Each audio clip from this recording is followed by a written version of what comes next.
하나님의 숨고르기 5번째 시간으로 오늘은 좀 영어로 적어놨습니다. I surrender all이라는 의미로 우리가 좀 제목으로 같이 말씀을 좀 나누기를 원하는데요.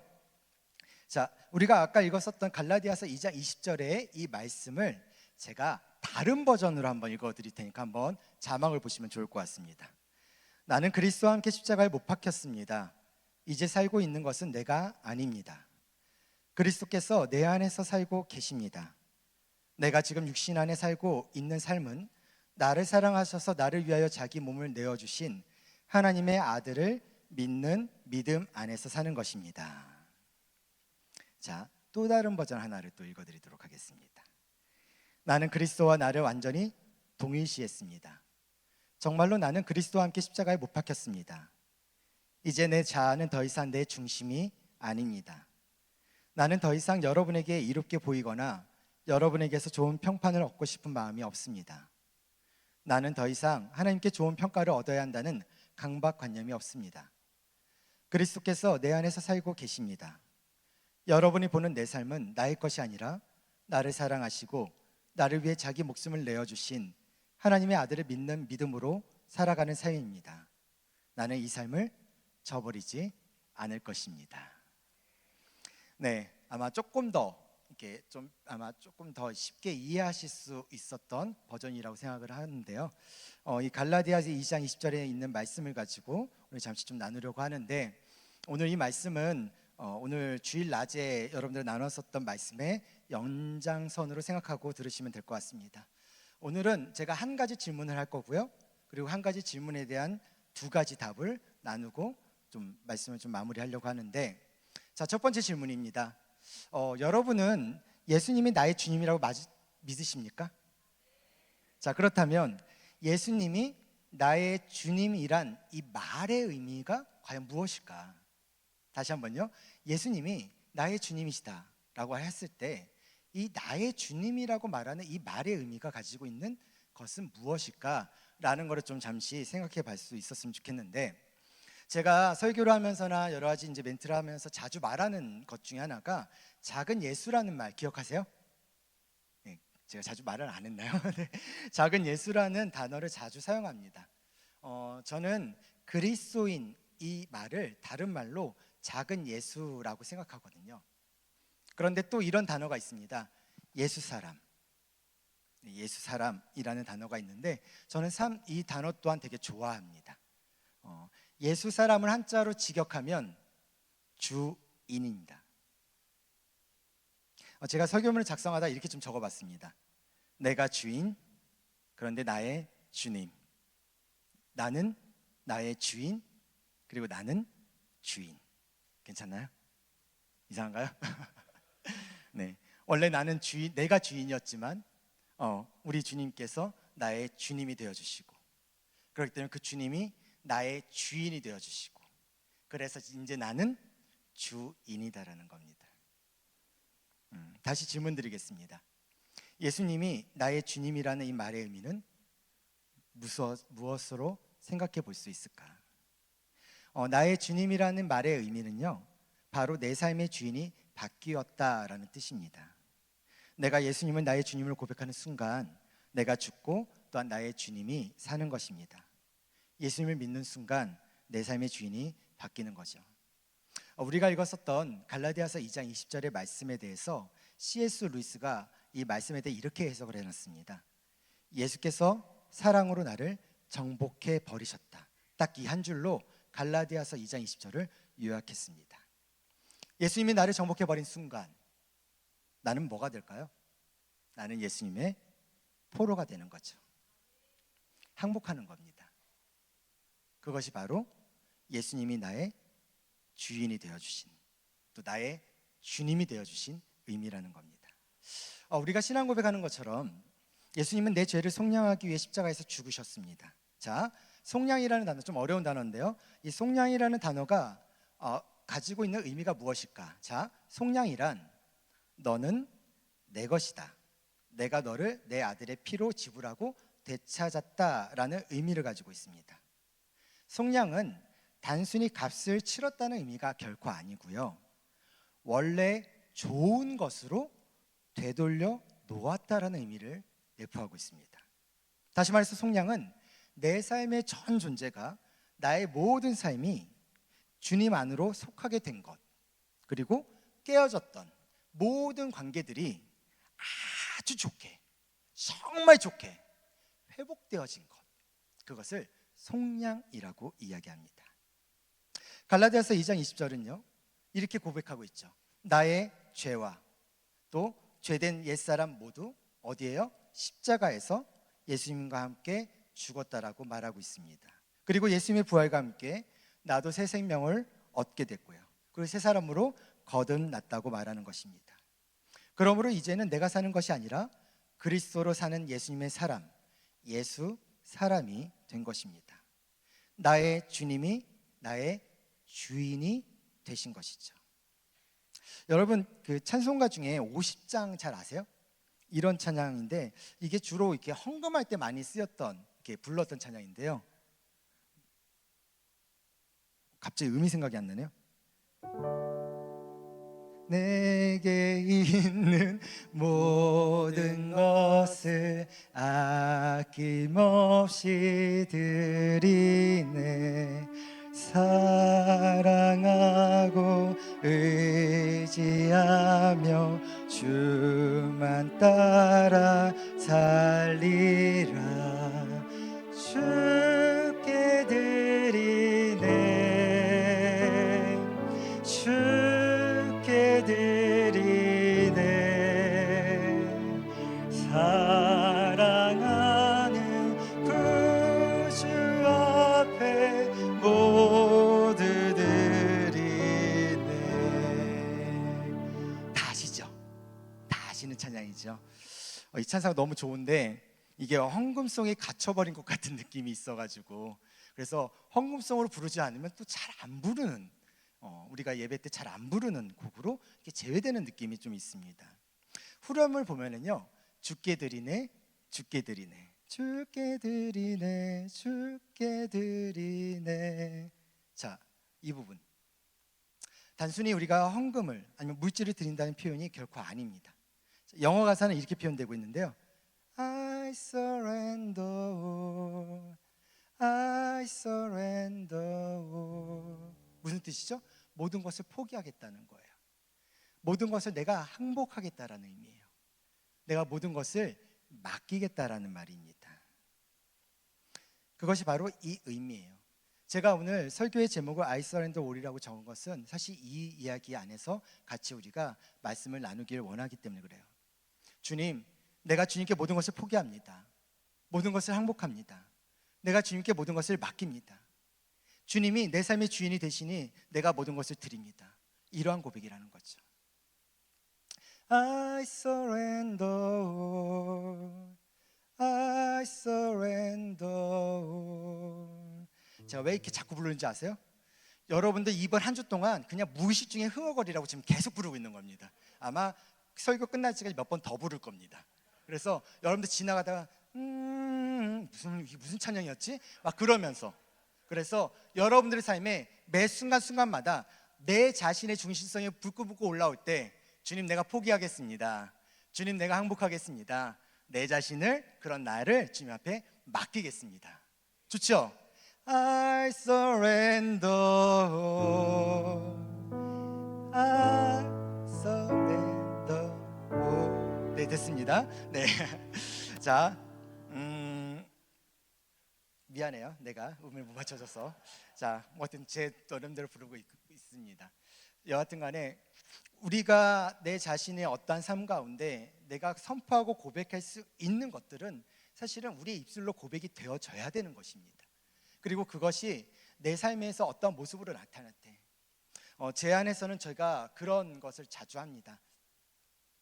자꾸 어떤 죄악된 모습들, 죄에 대한 모습들이 또 제 모습, 또 제 시선, 제가 어떤 생각들, 그런 것들 제 안에서 불끈 들어 올라올 때 주님이 여기 계시지, 주님이 여기 계시지, 주님 앞에서 내가 딴짓해야 되나? 그런 생각들을 자꾸 이렇게 하려고 합니다. 참 어려운 문제이죠.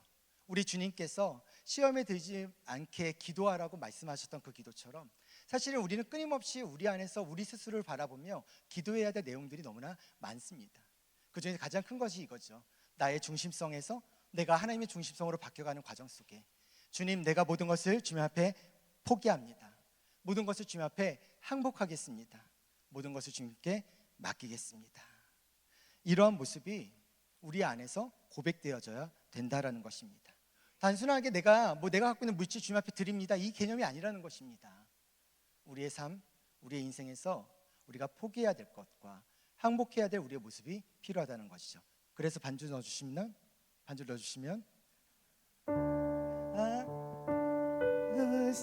네, 맞죠? I surrender, I surrender. 네, 여기까지 네, 하겠습니다.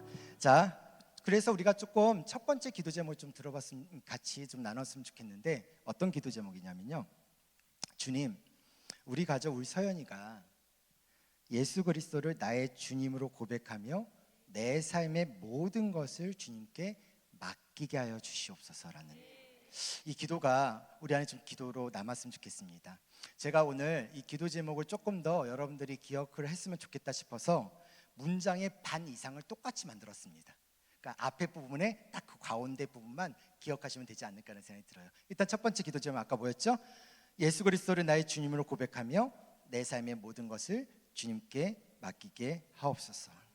그게 나였으면 좋겠고, 우리의 가족들이었으면 좋겠습니다. 우리의 자녀들이었으면 좋겠고, 우리의 부모였으면 좋겠습니다. 우리의 아내였으면 좋겠고, 우리의 남편이었으면 좋겠습니다. 우리 가족 중에 누군가가 주님 앞에 매달리려고 할 때 주님, 그 지체가 주님 앞에 매달려져 갔으면 좋겠습니다 라는 그 고백이 우리의 고백이 있었으면 좋겠어요. 정리하자면, 예수님이 나의 주인이 되셨기 때문에, 아까 C.S. 루이스의 표현으로 보면 예수님의 사랑이 나를 정복해 버렸기 때문에 나는 이제 항복합니다. 나는 이제 주님 앞에 포로로 있겠습니다 라는 이 고백, 그 고백을 통해 예수님이 나의 주님, 나의 주인이심을 고백하는 우리 서연의 영가족들 되시기를 주의 이름으로 축원합니다.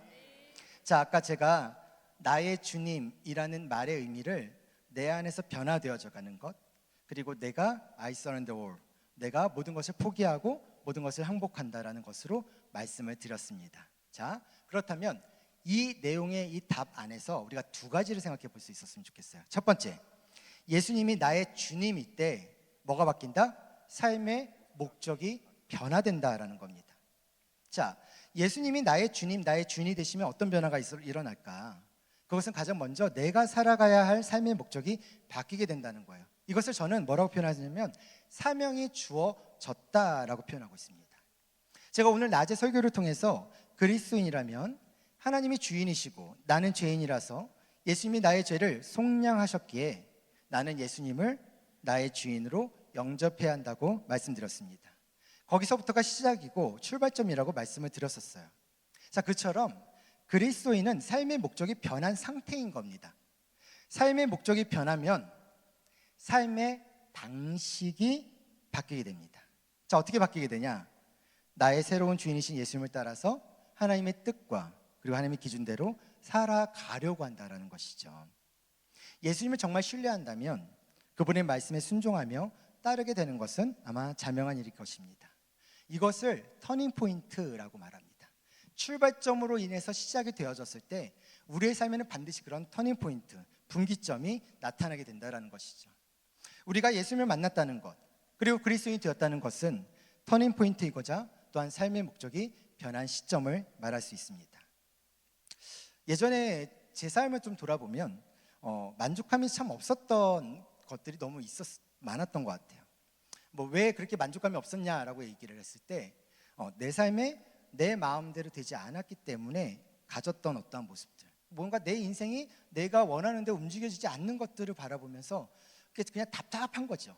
그러니까 하나님 앞에 기도는 하고 있고 하나님 앞에 매달려 있다고 고백하고 내가 그리스도인으로서 살아간다라고 끊임없이 뭔가 내 자신을 가꾸고 있고 거룩한 삶을 살아내고 있긴 한데 뭔가 내 안에서 이루어지지 않는 무엇이 자꾸 나를 힘들게 하고 어렵게 한다는 것입니다. 그러니까 그게 자꾸 내 인생의 불만으로 남게 된다는 거죠. 그런데 예수님을 인격적으로 만나는 순간, 그리고 예수님께서 내 삶의 주인이라는 것을 내가 깨닫게 되는 순간, 비로소 무엇을 볼 수 있게 되냐면 우리 주님께서 나를 여기까지 인도해 오셨구나라는 것을 알게 됩니다. 내가 억지로 살아온 것 같았는데 주님께서 나를 인도해 오셨다는 것을 깨달았을 때, 내 삶의 주인이 주님이시구나 라는 생각을 하게 된다는 거죠. 그리고 이런 생각을 또 하게 돼요. 주님이 나를 여기까지 인도해 오셨다면 이제 앞으로도 내 삶을 인도하실 것이라는 확신을 가지게 되는 것입니다. 우리의 기도를 돌아보도 변화가 있음을 깨닫게 되죠. 우리가 주님을 나의 주인으로 인정하기 전에는 우리의 기도는 주님, 내가 원하는 것을 응답해 주세요라고 기도합니다. 그러나 우리가 주님을 나의 주인으로 인정하면 우리의 기도는요, 주님이 원하심으로 나를 이끌어 주세요라고 기도가 바뀌게 된다는 거죠. 내 인생에서 이해하지 못하는 상태에서 기도했던 것들이, 또 내가 원했었던 것들이 때로는 이루어지지 않았을 때 그것이 참 복된 것이었구나, 그리고 또 여전히 주님이 나를 인도해 가시는구나 라고 나중에 그것을 깨닫게 되고 고백하는 아마 그런 경험들 여러분 안에 있으실 겁니다. 그것이 바로 주님이 나의 주인으로 있을 때, 그리고 내가 때로는 탐탁지 않은 상태에서 그것에 순종하며, 아니면 내가 하고 싶은 것을 뒤로 돌아선 채 또 다른 길로 가야 되는 그 상황 속에서, 하지만 그 속에서 여전히 주님께서 말씀하시는 것, 그것은 너가 이 길로 간 것이 최선의 길이다라는 것을 우리에게 분명히 가르쳐 주신다라는 것입니다. 삶의 목적은요, 부르심으로부터 시작합니다. 출애굽기 3장을 우리는 모세의 소명장이라고 자주 이야기하죠. 모세는 오랜 시간 광야에서 방황하던 자였습니다. 목적이 없는 인생은 방황할 수밖에 없죠. 그런데 그런 모세를 하나님이 만나 주시잖아요, 그렇죠? 모세야 모세야, 내가 선 것은 거룩한 땅이니 내 발에서 신을 벗어라 라고 말씀하셨습니다. 그렇게 모세가 하나님과의 만남이 있었을 때 그는 하나님으로부터의 부르심을 받죠. 소명을 받게 됩니다. 하나님은 모세가 무엇을 위해 살아가며 또 어떻게 살아가야 할지, 어떻게 인생을 마무리해야 할지를 가르쳐 주셨습니다. 이처럼 오랜 시간 광야에서 방황하던 목적 없는 인생이 예수님이 나의 주님이 되시면 주의 부르심에 순종하는 목적 있는 인생으로 바뀌게 됩니다. 사랑하는 서영가족 여러분, 우리 인생의 축복이 가장 뭘까요? 우리 인생에 있어서 가장 좋은 축복이 무엇일까요? 그건 나를 부르신, 그리고 나를 지으신 하나님 앞에서 나의 삶의 목적이 무엇인지를 분명히 아는 것이 축복인 것입니다. 이것을 인정하십니까? 자, 그렇다면 이런 질문을 해볼 수 있을 것 같아요. 여러분이 원하는 삶을 향해 지금 살아가고 있습니까? 아니면 하나님께서 원하시는 삶을 향해 살아가고 있습니까? 지금 나는 내가 원하는 삶을 잘 살아내고 있습니까? 아니면 나는 지금 삐걱거리더라도 하나님께서 원하시는 삶을 향해 살아가고 있습니까? 믿음은 행함으로 증명됩니다. 진짜 믿음의 사람들은 세상이 감당할 수 없다라고도 이야기하죠. 하나님을 믿음으로 따르는 자들은요, 하나님 크기의 역사를 반드시 경험하게 될 것입니다. 하나님을 불순종하는 사람들은 자신의 크기의 삶으로 치닫게 된다는 사실 또한 기억하셨으면 좋겠습니다. 그래서 혹 이것을 경험하지 못하고 있다면, 하나님의 크기의 역사를 내가 경험하지 못하고 있다면, 두 번째로 우리가 좀 이렇게 기도해 보는 건 어떨까요? 주님, 우리 가족 울서연이가 주님의 부르심만이 삶의 목적임을 깨닫고 내 삶의 모든 것을 주님께 맡기게 하여 주시옵소서. 이런 기도가 우리 안에 좀 있었으면 좋겠다라는 생각이 듭니다. 주님, 나는 주님 앞에 항복합니다. 주님, 나는 주님 앞에 모든 것을 포기하겠습니다. 근데 그 속에서 주님의 부르심만이 삶의 목적으로 내 앞에 서 계셔 주시옵소서. 이 고백이 우리와 또 우리 모두의 고백, 서연의 영가족들이 되시기를 주의 이름으로 축원합니다. 자, 두 번째로 예수님이 나의 주님일 때 신뢰의 대상이 변하게 됩니다. 나를 신뢰하던 것에서 돈을 신뢰하던 것, 그것이 아니면 명예를 신뢰하던 것에서 아니면 육신의 정욕이나 이기심을 신뢰하던 것에서 이제는 내가 주님을 신뢰하게 된다라는 것. 내가 주인이었는데 이제 나는 주인이게 된 거죠. 나도 예수 사람이 된 것입니다. 우리는 이 세상에 내가 믿을 만한 신뢰할 만한 것들이 있다고 생각합니다. 눈에 보이는 것들을 말입니다. 예를 들어서 부와 명예 같은 거겠죠. 내가 이만큼만 돈이 있으면 내 인생에 문제가 없을 거야. 아니면 내가 저만큼만 오르면 죽을 여한도 없을 거야. 내가 이런 포지션에만 오르면 더 이상 문제가 없을 거야. 내가 이렇게 관계만 잘하면 아무 문제가 없을 것 같은데. 그런데 정말 문제가 없을까요? 이만큼의 돈만 가지면 아니면 이런 포지션에만 서 있으면 정말 나는 아무 문제가 없을까요? 아니요. 우리는 이 세상에서 그만큼의 돈을 가지거나 포지션에 있거나 관계가 많은 사람들이 한순간에 무너지는 것을, 또한 생명을 잃어버리는 것을 참 많이 보고 있습니다. 예수님을 나의 주로 인정한다는 것은요, 내 인생의 주님으로부터 무엇인가를 얻는 것이 아니라 예수님 때문에 내가 놓을 수 있고 포기할 수 있고 희생할 수 있는 것이 있을 때, 아이러니하게 그게 행복하다는 것을 느낄 때,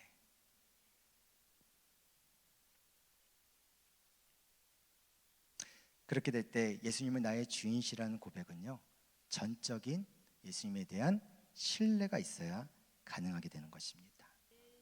그분이 진정 내 삶의 주인이시라면 모든 삶을 내드릴 수 있겠죠? 신뢰하기 때문일 겁니다. 그런데 그렇지 않다면 나는 지금 주님을 전적으로 신뢰하고 있는가를 생각해 봐야 한다는 거죠.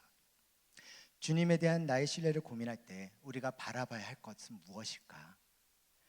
내가 예수님으로 인해 하나님과 화목하게 되는 풍성한 삶을 누리게 되는 것을 항상 지향으로 보셔야 됩니다. 그분의 한없는 사랑과 그분의 한없는 은혜가, 또 놀라운 생명과 그의 능력이 내 삶의 전체를 덮는다라는 상상을, 거룩한 상상을 항상 하셔야 된다라는 거예요. 내 안에 있는 어떠한 모습들이 희생이 되어져 가고 포기되어져 갈 때, 그럼에도 불구하고 그 모든 것을 덮어주시는, 그 아쉬움까지 덮어주시는 놀라우신 그 하나님의, 전능하신 그 하나님의 그 은혜와 그 사랑이 나를 덮는다라는 그, 그리고 그 하나님의 그 덮어지는 그 사랑 때문에 내가 너무나 좋다는 거. 근데 사실 뭐라고 표현할 수 없는, 정말 이런 거죠. 알 사람만 없도다, 이런 찬양처럼 이런 고백이 우리 안에서 고백될 수밖에 없다라는 겁니다. 그런 주님을 알게 되는 자는 언제든 무릎 꿇을 수 있습니다. 전적인 신뢰에서 오는 존경의 표현이 자연스럽게 주 앞에 엎드릴 수 있게 되는 거죠. 주님 때문에 내가 포기하는 것이 많아질수록 우리의 삶에 기쁨이 넘치는 것, 되게 신기한 일이겠죠. 그런데 이것은 예수님을 주로 고백하지 않는 사람은 전혀 알 수가 없는 것입니다. 자, 이 세상은 어떻게든 포기하지 말라고, 그리고 얻어내라고 말을 할 때, 예수님을 나의 주로 고백하는 사람들이 포기하고 희생할 때 누릴 수 있는 참된 기쁨, 그것이 우리의 예수님을 나의 주님으로 고백할 때 얻을 수 있는 행복인 것이죠. 행복이라는 찬양 아시죠?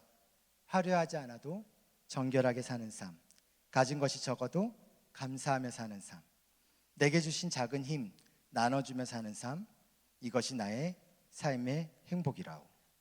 눈물 날 일 많지만 기도할 수 있는 것, 억울한 일 많으나 주를 위해 참는 것, 비록 짧은 작은 삶 주 뜻대로 사는 것, 이것이 나의 삶의 행복이라오.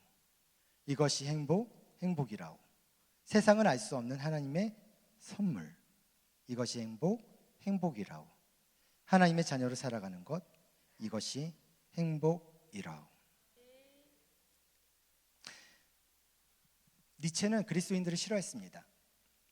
왜냐? 그리스도인들은 너무나 약하고 너무나 무지하고 너무나 모자르고 너무나 부족하기에 끊임없이 신을 찾는다고 이야기합니다. 맞습니까? 어떤 면에서 보면 우리는 맞습니다. 하지만 우리는 그것 때문에 주님을 찾지 않습니다.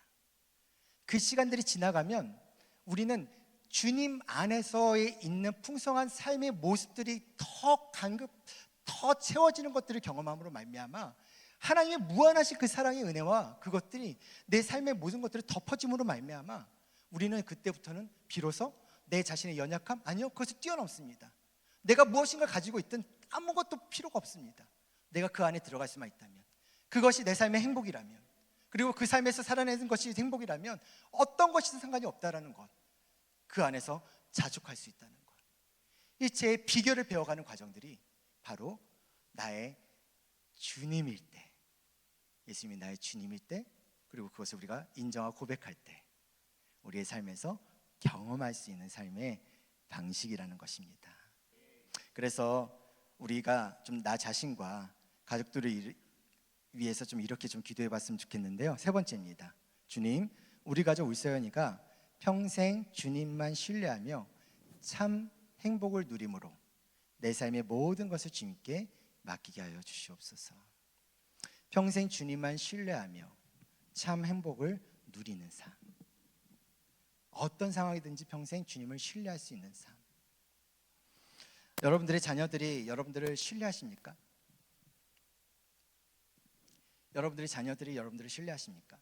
아니면 여러분들은 여러분들의 부모님을 신뢰하셨습니까? 지금도 신뢰하는 중이십니까? 앞으로도 신뢰하실 것입니까? 오히려 이제는 돌봐야 된다는 생각을 할 때가 있고, 또 부모님의 또 육체의 연약함들 때문에 챙겨야 되는 생각을 할 때도 있습니다. 우리는 전적인 존재 앞에서 항상 신뢰하며 의지해왔던 대상이 어느 순간에 내가 오히려 돌봐줘야 되고 내가 함께 챙겨줘야 되는 시간으로 바뀌는 경우들을 항상 경험해 오고 있습니다. 그럼에도 불구하고 우리는 주님을 찾지 않습니다. 주님이 영원하신 분으로 영원히 신뢰의 대상임에도 불구하고 우리는 그 주님을 찾지 않을 때가 너무나 많다라는 것이죠. 사랑하는 사랑가족 여러분, 예수님을 나의 주로 고백하는 우리들에게 포기의 기쁨이 있다란다면, 그리고 그것이 그런 하루를 내가 보낼 수 있다면 얼마나 행복할까요? 포기하면 포기할수록 기쁨이 넘치는 희한한 진리를 경험하는 그런 하루의 삶을 살아낼 수 있다면 얼마나 감사한 일이겠습니까?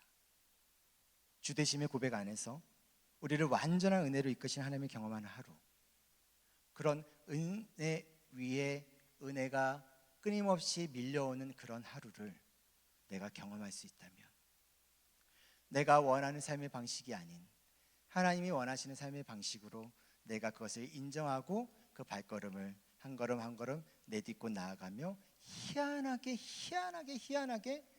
아이러니하게 자꾸 나에게 주어지는 그 기쁨과 감사함이 있다면, 이번 한 주 동안 저는 여러분들이 이런 하루를 경험하는 그런 여러분의 삶이 될 수 있기 간절히 소망합니다. 그리고 그런 삶 안에서 그 안에서의 충만함을 경험하셨으면 좋겠습니다. 단 한순간이라도, 단 하루라도, 아니 1시간이라도, 1분이라도 주님이 언제나 나와 함께하고 있다는 그 사실, 그 은혜를 누리며 나아갈 수 있는 우리 모두가 될 수 있기를 간절히 소망합니다. 자, 우리 서로 좀 격려했으면 좋겠는데요. 그 전에 좀 저를 따라했으면 좋겠습니다. 첫 번째 격려 문자 띄워주시겠어요? 자, 이거를 좀 가운데 잘라서, 자, 주께 맡김 행복 누림, 같이 저를 따라하겠습니다. 시작. 주께 맡김 행복 누림. 그 다음입니다. 주님 기쁨 나도 기쁨. 네, 다시요. 주께 맡김 행복 누림. 주님 기쁨 나도 기쁨. 자, 옆에 있는 분들에게 격려하기에는 이 물가 그렇죠? 자, 그래서 다음 문장 제가 만들었습니다. 자, 이렇게 격려합시다. 당신은 주님 때문에 반드시 빛날 것입니다. 격려하겠습니다. 네, 우리 성도님들, 서연의 영가족들 모두가 이번 한 주 주님 때문에 빛나는 삶을, 주님 때문에 만족해 할 수 있는 그런 삶을 살아낼 수 있기를 주의 이름으로 축원합니다.